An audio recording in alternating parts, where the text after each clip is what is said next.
Hi all, today we are going to discuss methods of improving the string efficiency. So last class we have seen that due to the effect of the shunt capacitance, the current distribution through the string of insulators will not be same. Like for example, the insulator that is very near to the conductor, let us assume that it is carrying a current of I3. This I3 will be divided into small I2 and capital I2, because small I2 will pass through the shunt capacitance.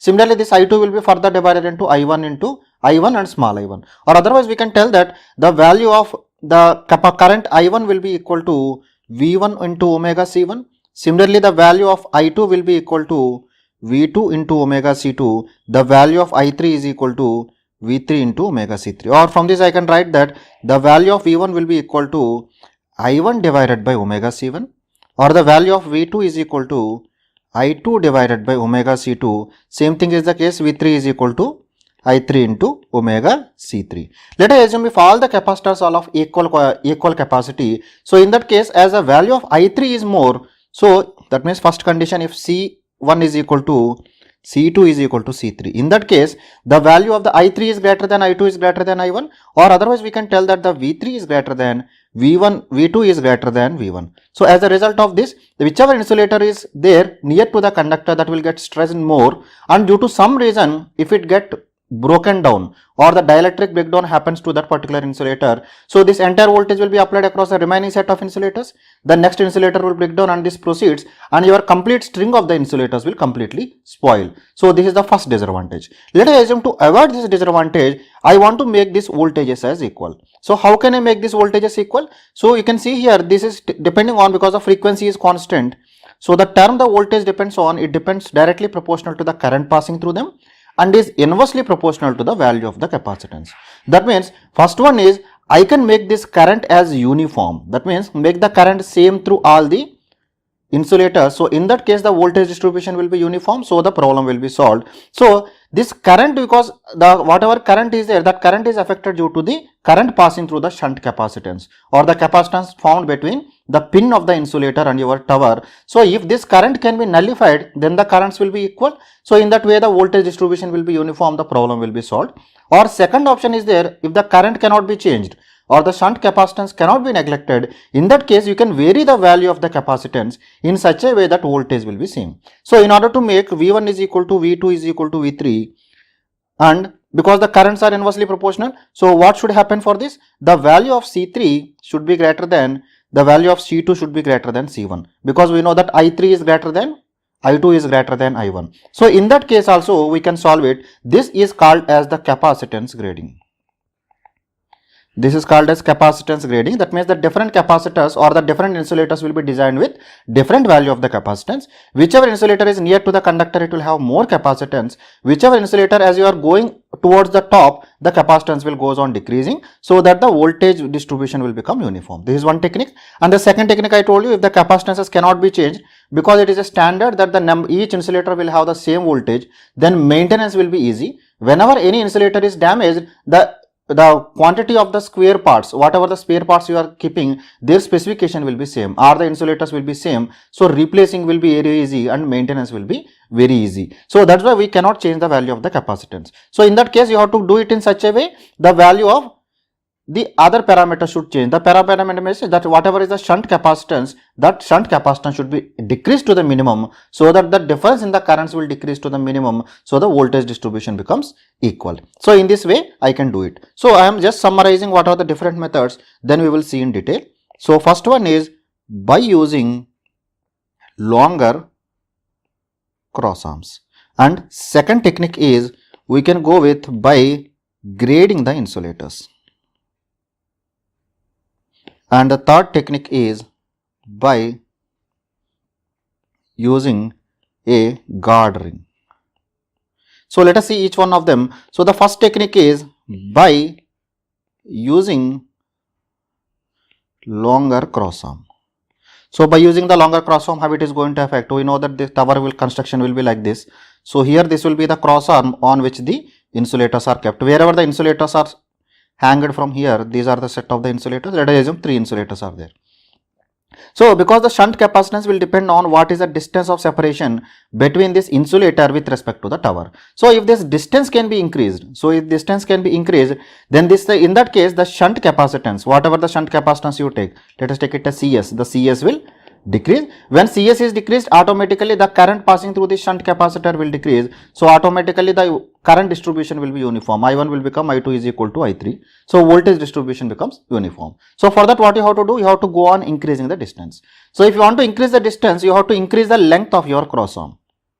This is the length of cross arm. But as you are increasing the length of the cross arm, the size of the tower increases. In order to handle this much long cross arm, then the strength of the tower increases. So automatically the cost of tower increases. So whatever you want to compensate here, that you are wasting in some another form by investing the huge value of investment on construction of the tower. So practically it is not possible to decrease the value of K. We have seen in the last class the value of K is the ratio of the shunt capacitance to your mutual capacitance or the capacitance of each insulator C. So this value can be reached up to maximum of 0.1. That means it cannot be decreased more than 0.1. So this value will be always greater than or equal to 0.1. That means up to ratio of 1:10 I can decrease it. We cannot decrease more than that. That means the value of shunt capacitance cannot decrease more than 1/10 of the capacitance of your shunt capacitance, because it is not economical.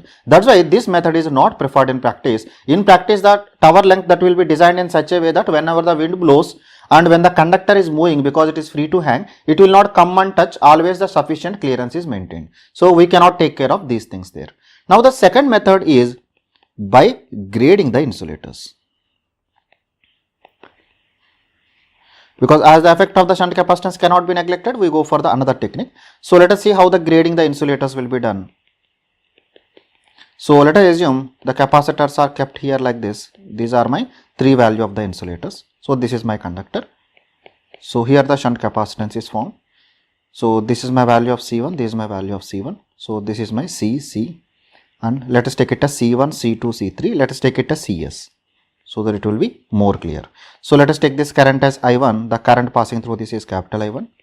This is I2, this is small I2, and this value is equal to I3. So the voltage distribution, let us assume voltage distribution I want to make equal. So voltage distribution is same across all the string of insulators. So now let us assume the value of this shunt capacitance is some K times the capacitance of the first capacitor. Now at node A, let us take the node as A, B. At node A, I can write my value of I2 is equal to I1 plus small I1. So this I can write as omega C2 into V will be equal to omega C1 into V plus omega into CS into V. Voltage across the shunt is equal to voltage between these 2 points is equal to your voltage V only, because the voltage is again V. So from this I can write C2 is equal to C plus K times of C. This will be C1. So this I can write as 1 plus K times of C1. Let us take this as equation number 1. So that means we have to design the value of C2 is equal to 1 plus K times of the value of the first capacitance or the capacitance which is near to the tower. So similar way I am applying at node B. So at node B I can write my current I3 is equal to I2 plus small I2. So this I can write as omega C3 into V is equal to omega C2 into V plus 2 times of voltage, because the voltage across the second insulator will be this CS. This CS will be this total voltage. This will become 2V, because this is the point, one point is B, second point is the tower, because this tower is connected here. So that is the reason we have to take it as 2V omega into C. Yes. So this I can write as C2 plus 2 times of K into C1, or C2 I can represent in terms of C1. This will be C1 into 1 plus K plus 2 times of K into C1, or this I can write as C1 multiplied by 1 plus 3K. This is my equation number 2. So this is nothing but equal to C3. So this is my C3. So same way I can write the ratio of the capacitances. So C1 is to C2 is to C3. I can observe from here it will be in the ratio 1 is to 1 plus K is to 1 plus 3K. This is the ratio, or otherwise we can tell that the ratio of C1 divided by 1 is equal to C2 divided by 1 plus K is equal to C3 divided by 1 plus 3K. So in this ratio if you maintain, then in that case, because the capacitances are different, so automatically the voltage distribution will become uniform and it will be independent of the value of the shunt capacitance or the effect of the shunt capacitance. So from this we can observe that in order to maintain these ratios are same, because K will be always greater than 0. So we can tell that the value of C3 is greater than, C2 is greater than C1, or the capacitance near to the conductor will have the more capacitance compared to the remaining units. So using this we can get the required things. But the problem is, because in this case, because practically we go for 132 kV or 220 kV, the different number of insulators are there, more number of insulators. So more different values of the insulators are required. As the different values of the insulators are required, so maintaining the spare parts, for them maintenance cost will be very high. So that's why this is not practical to implement for voltages greater than 200 kV. That means for voltages greater than 200 kV, it is impractical, because maintaining these many type of capacitors will be very difficult task across the standards that are required. So better solution for this is use a longer, that means standard values of the insulators. So standard insulators for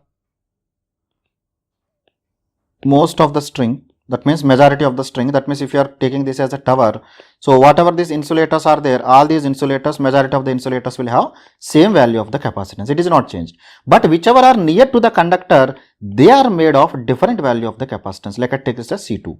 So here the value of C2 will be greater than C, because the major stress is mainly here, because here the current is more. So here we can make the value of the capacitance more. So standard insulators are used most of the string, and larger capacitors for insulators near the conductor. So using this way we can do it. Actually I am writing on a glass screen, so handwriting doesn't come properly. So I have the complete written material in the link below in the description of this video. You can please download from there. After checking that, if you still have any query, you can anyway please ask me. So now coming to the third method. Third method is by using a guard ring.